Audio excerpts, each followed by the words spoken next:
Guys, Linda Bomba here from lindabomba.com, talking to you from my home office outside Philadelphia, Pennsylvania.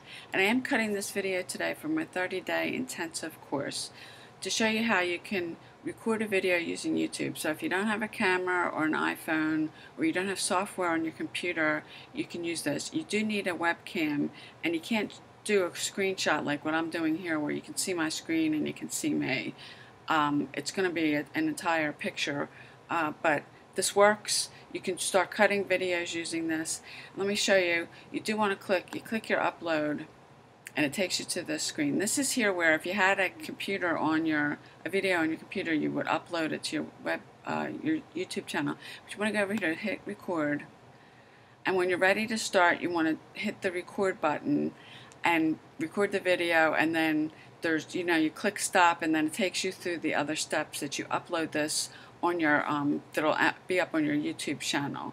So I hope you found this video helpful. If you have any more questions about this, go in our Facebook group and ask me. This is for my 30-day intensive. If you want to get access to it, go ahead, click my 30-day free intensive course. Go ahead, click the link below, and I'll see you on the next video.